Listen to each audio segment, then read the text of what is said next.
있습니다. 오늘 주신 하나님 말씀 에베소 6장 1절부터 4절까지 말씀입니다. 에베소서 6장 1절부터 4절까지 기록된 하나님 말씀을 우리 한 목소리로 같이 읽습니다. 자녀들아, 주 안에서 너희 부모에게 순종하라. 이것이 옳으니라. 내 아버지와 어머니를 공경하라.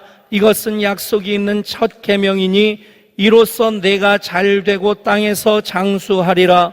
또 아비들아, 너희 자녀를 노엽게 하지 말고 오직 주의 교훈과 훈계로 양육하라. 아멘. 숙제 검사부터 할까요?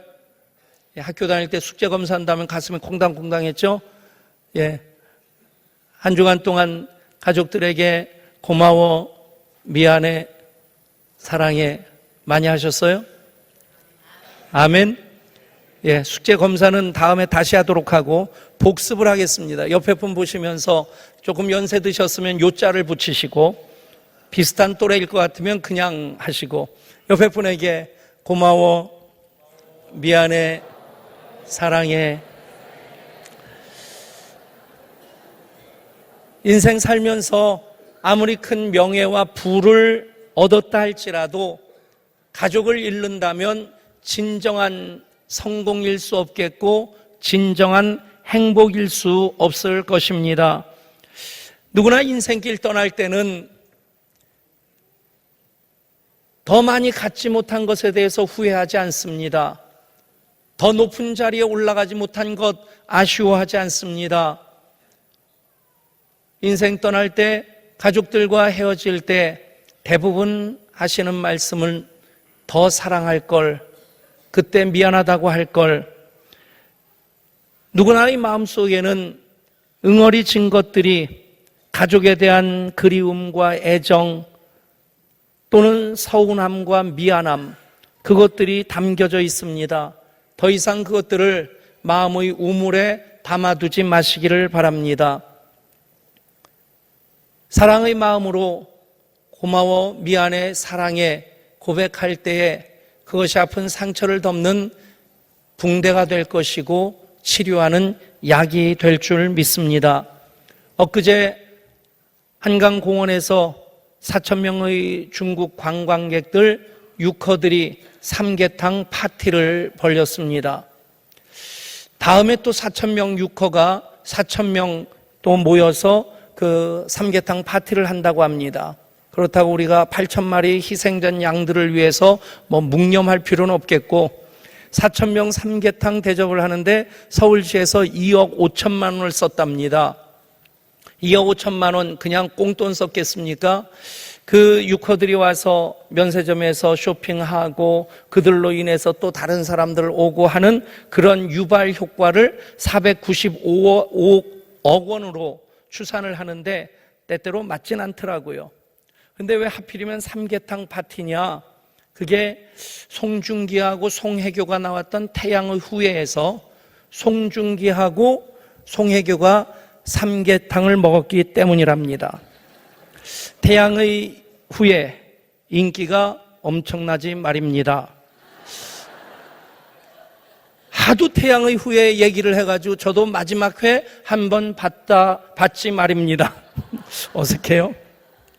태양의 후예가 인기가 있어가지고 어쨌든 그것으로 인해서 경제 유발 효과가 3조 원까지 될 것이다. 그리고 송혜교 립스틱은 없어서 못 팔 만큼 인기 상품이 됐다고 하고, 근데 반응이 남자들의 반응과 여자들의 반응이 다르더라고요. 남자들은 군대 갔다 온 남자들 군대에서 저런 일이 있다고 기분 나쁜 거죠. 왜 기분 나쁘냐? 자기가 송중기보다 못생긴 것에 기분 나쁜 겁니다. 사실은 여자들이 더 폭 빠져서 그 드라마를 봤는데, 그런데 블록버스터도 있고 나름대로 재밌게 잘 만들었다고 그래요. 마지막 회 한번 보니까 별로 재밌는 건 잘 모르겠는데 어쨌든 만약에 그 드라마가 좀 더 이어졌다고 하면 어떤 얘기가 됐을까? 송중기랑 송혜교가 이제 사랑하면서 그리고는 가정을 이룰 테고 자식을 낳고 알콩달콩 사랑하며 살 때도 있지만 티격태격 싸우는 그런 싸움도 있지 않을까. TV를 보면 유난히 가족에 대한 이야기들이 드라마라든가 다큐멘터리라든가 많이 나옵니다. 당연하다 싶습니다. 가족 이야기를 빼놓고 무슨 할 얘기가 그렇게 많겠습니까? 최근에 가족에 대한 드라마들 그 제목을 보면 가족끼리 왜 이래, 부탁해요 엄마, 내 딸 금사월, 제목만 따왔습니다. 하나도 못 봤습니다. 우리 집 꿀단지, 내 사위의 여자. 내 사위 여자가 누굴까요? 내 딸인데 시집가고 나니까 내 사위 여자가 돼가지고 제목만 봐도 어떤 내용이 전개될 건지 짐작이 갑니다. 여러분, 드라마 제목으로서만 가족끼리 왜 이래, 그런 것 아니죠? 그런 일들이 가족 사이에서 참 자주 일어납니다. 그날따라 김대리 퇴근길이 무척 무겁습니다. 직장에서 상사에게 호되게 야단을 맞았고, 그래서 보통 때는 문을 열고 들어오면서 여보 나왔어, 그렇게 먼저 아내에게 아는 척을 했는데, 그날따라 문 열면서도 입술이 굳게 다물어져 있고 눈은 아래로 내리깔려져 있고, 여보 당신 왔어요? 그러는 아내의 말에 대꾸도 없습니다. 아내가 슬슬 눈치를 살피면서 식탁을 준비하고 마주 앉아서 밥을 먹는데도 눈은 내리깔린 채로 아내 얼굴 한번 쳐다보지도 않고 밥 먹는 데만 입을 벌리지 말하는 데는 한마디 말도 섞질 않습니다. 아내가 이런저런 말로 분위기를 바꿔보려고 해도 남편은 대꾸가 없고, 설거지를 하다가 아내가 드디어 화가 터집니다. 당신 내가 사람 같지도 않아요? 내가 뭐라고 말을 하면 대꾸가 있어야지. 그러자 남편이 또 아주 퉁명스럽게 말대꾸를 합니다. 나는 당신이 말하면 언제나 대꾸를 해야 되는 의무가 있어? 말하기 싫으면 말하지 않는 거지. 그러다가 티격태격하면서 옥신각신 이제 언쟁이 깊어지니까 눈치를 살피고 큰애는 얼른 자기 방으로 들어가 버립니다. 근데 둘째는 눈치도 없이 TV 앞에 앉아가지고 계속 만화 영화를 보고 있습니다. 남편하고 한바탕 끝내고 나서 그렇게 TV 앞에 앉아있는 둘째를 보니까 이 아내의 마음이 편치 않습니다. 너 숙제했어? 숙제도 안 하고 TV만 봐? 엄마 이것만 보고 할게. 숙제하고 봐야지. 그러니까 이 아이가 입이 뿌르퉁해서 지방으로 들어가면서 지들끼리 싸우고 화는 나한테는. 그런데 강아지가 쫄래쫄래 따라오니까 그 강아지를 향해 발길질을 합니다. 여러분, 익숙한 장면 아닙니까? 여러분 집에서 1년에 한두 번쯤은 벌어지는 일. 여러분, 가족이기에 그렇습니다. 그러나 가족이기에 그렇다 하고 넘어가다 보면 그것이 상처가 되고 상처가 깊어지다 보면 끝내는 큰 아픔으로 이어지기도 합니다. 책 제목이 아예 가족은 상처를 허락한다 라는 책이 있었습니다. 다 그런 거라고, 다 그렇게 사는 거라고 넘어갈 수 있는 것도 때로는 필요하다 싶습니다. 하지만 오늘 내가 살아갈 이유가 가족입니다. 그 어떤 것보다 가족이 소중합니다. 하나님께도 창조의 완성으로서, 구원의 시작으로서 가족은 하나님 창조의 한가운데 위치하고 있습니다. 어떻게 해야 합니까? 해결책은 무엇입니까? 어떤 레시피를 가지고 가정을 아름다운 가정으로 만들어갈 수 있을까요? 얼마 전에 방영되었던 TV 광고 한 편을 보시겠습니다. 밥 한 번 사준 선배에겐, 형 고마워. 매일 밥 해주신 엄마에겐, 물이나 좀. 여자친구 생일엔, 축하해. 부모님 생신엔, 엄마 생일이었어? 5분 기다려준 동료에겐, 죄송합니다. 늦었습니다. 평생을 기다려준 부모에겐, 왜 나왔어? 부모님께 이런 말 해본 적 있나요? 고마워요, 엄마. 말 한마디가 효도입니다. 그렇습니다. 가족끼리 왜 이래? 그냥 살아가는 것이어서는 안 됩니다. 가족이기에 서로 존중하고 존경하면서 살아야 합니다. 에베소서는 교회로서의 가정에 대한 이야기를 교훈으로 담고 있습니다. 5장 22절부터 33절까지의 말씀은 아내와 남편의 관계를 교회와 그리스도의 관계로서 말씀하고 있습니다. 아내가 남편에게 복종해야 될 이유는 바로 교회가 그리스도께 복종했기 때문이라고 말씀하고, 남편이 아내를 위해서 모든 것을 내어주어야 되는 이유는 그리스도께서 교회를 위하여 자신의 모든 것을 내어주셨기 때문이라고 말씀합니다. 그리고 오늘 읽은 말씀에서 자녀와 부모의 관계에 대해서 말씀하고, 그 관계 순종과 공경으로, 그리고 노엽게 하지 아니하는 것으로, 즉 교회로서의 가정을 세워나갈 것을 말씀하고 계십니다. 그리고 6장 5절부터는 종과 상전의 사회관계로까지 확대되어지는데, 이 모든 관계 속에서의 키워드는 죽게 하듯 하라입니다. 종과 상전의 관계, 남편과 아내의 관계, 그리고 부모와 자녀의 관계 속에서 죽게 하듯 하는 여러분 될 수 있기를 축복합니다. 한번 따라 하실까요? 죽게 하듯 하십시오. 죽게 하듯 합시다. 아멘. 여러분, 오늘 부모와 자녀의 관계 속에서 죽게 하듯 하는 것이 어떤 것인가? 이렇게 말씀합니다. 자녀들아, 주 안에서 너희 부모에게 순종하라. 이것이 옳으니라. 내 아버지와 어머니를 공경하라. 이것은 약속이 있는 첫 계명이니 이로써 내가 잘되고 땅에서 장수하리라. 또 아비들아, 너희 자녀를 노엽게 하지 말고 오직 주의 교훈과 훈계로 양육하라. 아멘. 아비들을 향해 부모를 향해서 너희 자녀를 노엽게 하지 말고 오직 주의 교훈과 훈계로 양육하라. 한 단어로 표현한다면 존중하라는 것입니다. 자녀들아, 주 안에서 너희 부모에게 순종하라. 이것이 옳으니라. 내 아버지와 어머니를 공경하라. 이 말씀은 한 단어로 얘기한다면 부모님을 존경하라는 것입니다. 그렇습니다. 자녀를 향한 사랑의 표현이 존중이 돼야 되고, 부모님을 향한 사랑의 표현은 존경이 돼야만 합니다. 그 이유는 부모와 자녀 사이에도 그 모든 관계는 죽게 하듯 하는 관계가 되어야 하기 때문입니다. 죽게 하듯 하라. 한번 따라 할까요? 존중하고 존경하면 됩니다. 존중하고 존경하면 다 됩니다. 부모들에게 말씀하십니다. 자녀들을 노엽게 하지 말고 오직 주의 교훈과 훈계로 양육하라. 자녀들을 존중하는데 그 존중이 사랑의 표현이 돼야 된다는 것입니다. 두 사람에 대한 이야기인데 동갑내기입니다. 한 사람은 부모님께 존중을 받았고 한 사람은 부모님의 존중을 받지 못했습니다. 한 사람은 오스트리아에서 태어났고 그 아버지는 난폭한 성격이었고 어머니는 가정일에는 관심이 없고 밖으로 도는 그런 어머니였습니다. 더더군다나 그 부모님이 일찍 세상을 떠났고 고아가 된 이 아이는 알코올 중독자인 숙모에게 맡겨지게 됩니다.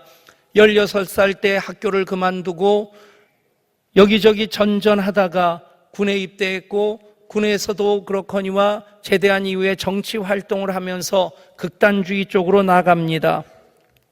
그러다가 감옥에도 갔다 오고 그랬는데 1933년 독일의 1인자가 됩니다. 그로 인해서 세계는 전쟁에 휘말리게 되고 그 전쟁의 결과로서 3천만 명 안팎되는 많은 생명을 앗아가게 됩니다. 그 사람이 바로 아돌프 히틀러입니다. 동갑내기로 또 한 사람 미국 텍사스에서 태어났습니다. 그는 경건한 가정에서 태어났고 그 아버지는 아이를 믿음으로 말씀으로 양육하고자 일부러 농촌으로 이사를 했고 그 이유는 신앙생활에 유익하기 때문이라는 그 이유입니다. 아버지는 아들에게 하나님을 두려워하라는 가훈을 주었고 어머니는 경건히 무릎 꿇고 기도하는 습관을 길러주었습니다. 이 소년 역시 군인이 되었고 웨스트포인터 육군 사관학교를 거쳐서 미국의 장교가 되고 그리고 1944년 이 동갑내기가 전쟁터에서 마주하게 되는데 한 사람은 아돌프 히틀러고 또 한 사람은 연합군의 사령관인 드와이트 아이젠하워 장군이었습니다. 1945년 4월 30일 지하 벙커에서 아돌프 히틀러가 권총으로 자살을 했을 때 전 세계는 환호하며 박수를 쳤습니다. 아이젠하워 장군이 1969년 80세에 평화롭게 가족들의 품 안에서 임종할 때에 전 세계는 그의 죽음을 애도하게 됩니다. 동갑내기인데 부모의 존중을 받으면서 자란 아이와 존중을 받지 못한 아이의 차이가 그렇게 현격하게 대조가 되어집니다. 오늘 성경에서는 자녀들을 노엽게 하지 않는 것이라고 또 주의 교훈과 훈계로 양육하는 것이라고 말씀하고 있습니다. 노엽게 하지 말라는 뜻은 무엇입니까? 부모의 권위로서 자녀들을 함부로 하지 말라는 것입니다. 부모의 권위는 억압하는 다스리는 권위가 아니라 보호하고 양육하는 권위입니다. 성경은 자녀가 여호와의 기업이라고 말씀합니다. 그것은 소유권이 나에게 있는 것이 아니라 하나님 자녀라는 것입니다. 내 자식이기 때문에 내가 마음대로 할 수 있다. 그것은 성경적인 생각이 아닙니다. 자녀를 노엽게 하지 아니하는 것, 그것이 존중하는 것이라면 또 한 가지 주의 교훈과 훈계로 양육하는 것이 존중하는 것입니다. 우리 주님께서는 마태복음 18장 5절에서 이렇게 말씀하십니다. 또 누구든지 내 이름으로 이런 어린아이 하나를 영접하면 곧 나를 영접함이라. 내 이름으로 어린아이를 영접하는 것은 곧 나를 영접하는 것이라. 그 뜻이 무엇입니까? 하나님께서 그 자녀들을 우리들에게 섭리 가운데 맡겨주셨기 때문에 그 자녀들을 대할 때 내 이름으로 자녀의 이름의 그 차원이 아니라 주님의 이름으로 대하라는 것입니다. 그것이 존중의 궁극적인 기준이 돼야만 합니다. 오래전에 CBS 방송에서 들었던 이야기입니다. 한 교회 안에서 신실하게 믿음으로 교회를 섬기던 형제 자매가 사랑의 마음을 갖게 되었고 그리고 결혼을 하게 되었습니다. 그런데 10년 동안 아기가 없었고 10년 동안 두 사람은 날마다 손을 꼭 붙잡고 아기를 주실 것을 위해서 기도했습니다. 10년 만에 임신하게 되었고 10년 만의 응답이기에 더 많이 감사했고 더 많이 행복했습니다. 산고의 고통을 겪은 끝에 아기가 태어났는데 그 아이는 뇌성마비 장애아였습니다. 두 사람은 말이 없었습니다. 남편도 아내도 무슨 말을 해야 할지를 몰랐습니다. 태어난 뇌성마비 장애아, 그 아이 손을 꼭 붙잡고 그 아이를 키울 일에 또 그 아이가 이 험한 세상 살아갈 일에 대해서 그 아내는 걱정스러운 마음으로 눈물을 흘리기 시작했고 그것이 나중에는 통곡이 되었고 울다 지쳐서 잠이 들었는데 꿈에서 주님이 나타나셨습니다. 그리고 말씀하셨습니다. 사랑하는 딸아, 많이 힘들지? 많이 아프지? 그런데 딸아, 내가 이 아기를 내 마음으로 품어 그렇게 키울 가정을 10년 동안 찾다가 너희가 이제 내 마음으로 이 아이를 품어 안아 키우리라 그런 확신이 있어서 너희에게 맡겼단다. 잠에서 깨어서 이 아내는 무릎을 꿇고 감사 기도를 드렸습니다. 사랑하는 여러분, 지금 여러분들의 자녀들 하나님께서 하나님의 마음으로 품어 안아 주의 교훈과 훈계로 양육하라고 맡겨주신 하나님의 기업인 것을 믿으시기를 바랍니다. 하나님 마음으로 사랑하십시오. 하나님의 손길로 자녀들을 보다듬어 안으십시오. 그것이 주의 교훈과 훈계로 양육하는 것입니다. 사랑하는 여러분, 자녀들을 품어 안고 많이 축복하십시오. 마음에 있는 이야기도 솔직히 하십시오. 그것이 고마워, 미안해, 사랑해. 자녀들은 자녀들로서 나름대로 상처가 있습니다. 아파할 때 있습니다. 여러분이 품어 안아주시고 그 한마디 말을 할 때 그 상처를 덮어주는 사랑의 밴드가 될 것입니다. 사랑하는 여러분, 10년 전에 동남아 쓰나미가 있었습니다. 수십만 명 목숨을 잃었죠. 특별히 태국 관광지에 휴가차 갔던 많은 가족들이 목숨을 잃었습니다. 그 중에 마리아 벨로는 두 아들과 남편을 그 쓰나미에 휩쓸려서 잃어버렸습니다. 모든 가족 다 잃어버리고 나 혼자 살아남았다고, 살아남은 것에 대한 안도의 한숨도 못 내쉬고 주저앉아 펑펑 울 수밖에 없었는데, 뜻밖의 남편도 두 아이도 살아 다시 만나게 됩니다. 마리아 벨론이 말합니다. 가족의 이름을 부를 수 있는 그때가 바로 기적입니다. 당신은 매일 기적 속에 살고 있습니다. 그 기적을 소중히 여기세요. 그리고 지금 바로 사랑한다고 말하세요. 여러분, 자녀를 향한 사랑의 표현이 존중이 돼야만 합니다. 또한 부모가 자녀를 사랑할 때 그 사랑의 표현은, 자식이 부모를 사랑할 때 사랑의 표현은 존경이 돼야만 합니다. 몇 년 전 어버이날에 설문조사를 했는데 부모가 자식에게 가장 많이 하는 거짓말이랍니다. 2위, 선물 필요 없다. 너희 살림에나 보태 써라. 3위, 바쁜데 뭘 내려오냐? 내려오면 너희 시간 없는데. 4위, 내가 오래 살면 뭐하냐? 너희만 고생이지. 다 거짓말이랍니다. 1위, 궁금하지 않습니까? 아픈 데 없다. 건강하니 걱정하지 마라. 여러분, 거짓말로 받으면 큰일 납니다. 부모님의 마음이 담겨 있는 겁니다. 자식 걱정하기 때문에 자식들한테 부담 안 주려고, 걱정 안 끼치려고 이런 말씀하시는 것입니다.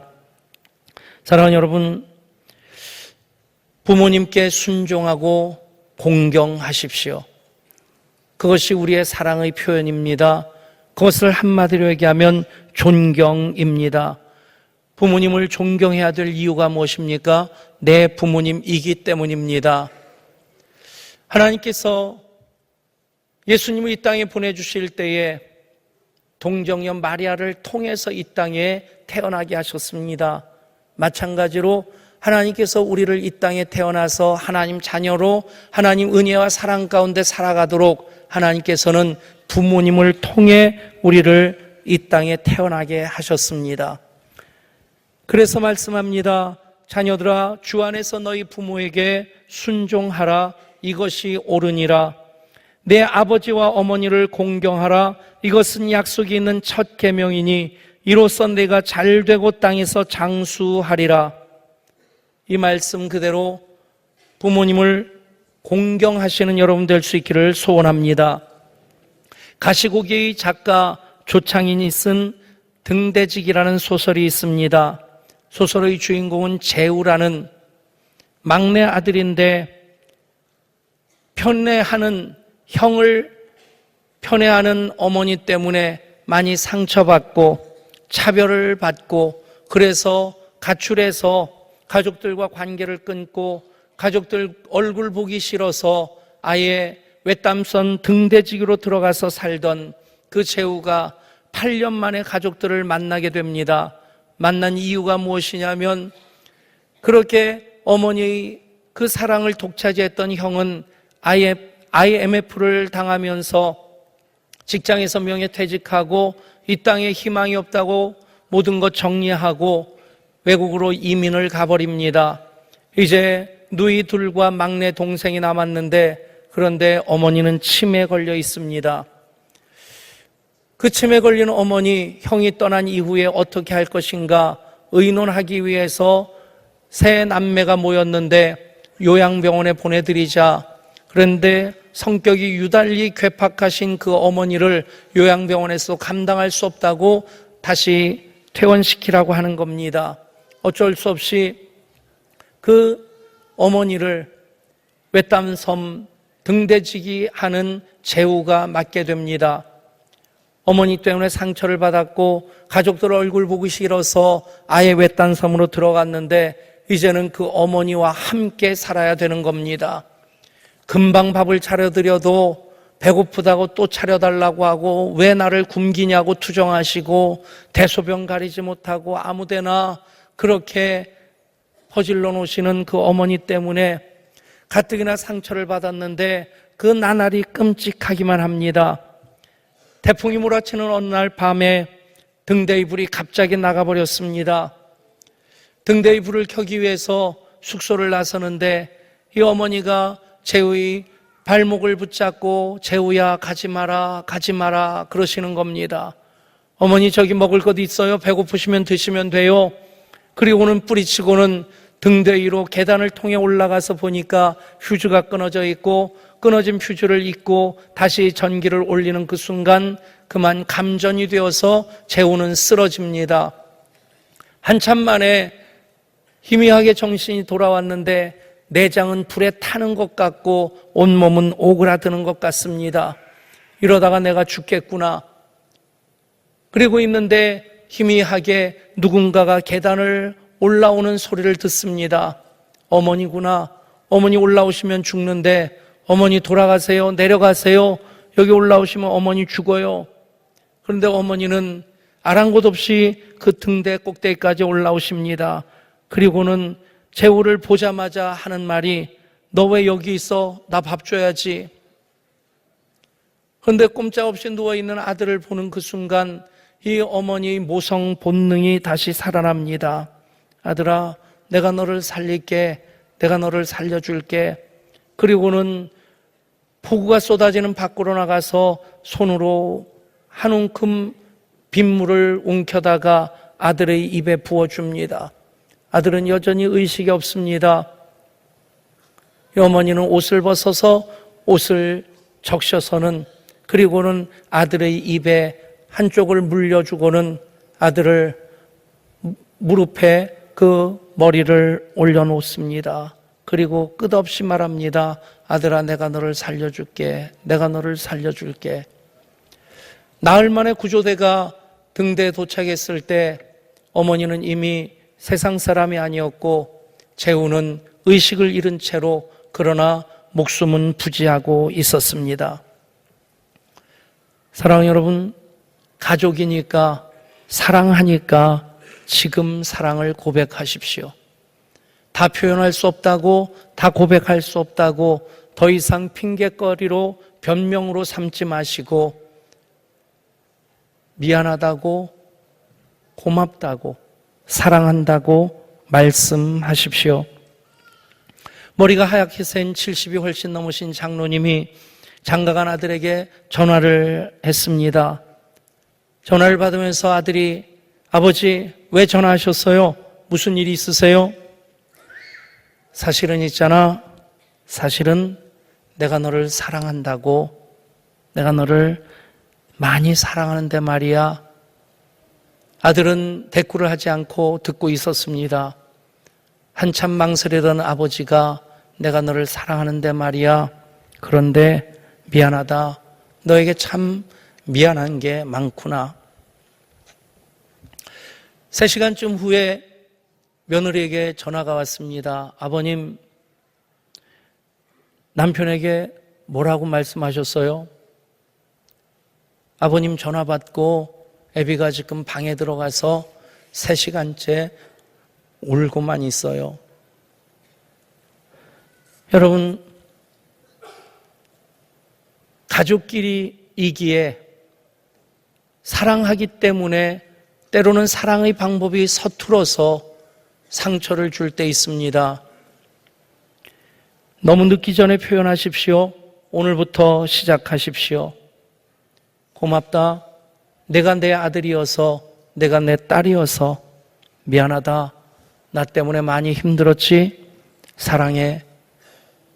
너는 나의 삶의 이유란다.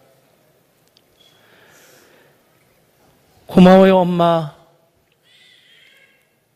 잘 표현도 못했어요. 미안해요, 아빠. 저 때문에 속 많이 썩으셨죠? 사랑해요, 엄마, 아빠. 엄마, 아빠 때문에 저는 지금 살아갈 수 있잖아요. 서로 아끼고 보듬고 사랑을 키워야 할 가정이 자칫 잘못하면 불행의 싹을 자라게 하는 인큐베이터가 될 수도 있습니다. 상처가 났을 때 연고를 바르고 밴드를 붙이듯 마음속의 상처가 무엇인지 살펴보면서 용서와 애정의 붕대를 감아주는 것이 필요합니다. 그것이 고마워, 미안해, 사랑해라는 밴드입니다. 우리가 걷는 인생길에도 어김없이 시련과 고통이라는 걸림돌이 있게 마련입니다. 시냇물이 졸졸 정겨운 소리를 내며 흐를 수 있는 것은 시냇물 안에 돌멩이가 있기 때문입니다. 물의 흐름을 방해하는 돌멩이와 부딪히는 가운데 정겨운 소리로 승화되어 나는 소리입니다. 살면서 마주하는 고통과 시련에 너무 괴로워만 하지 마시고 마주하면서 시냇물처럼 정겨운 소리를 내면 좋겠습니다. 존경하고 사랑하면 그렇게 됩니다. 그렇습니다. 존중하고 존경하면 됩니다. 존중하고 존경하면 다 됩니다. 기도하겠습니다.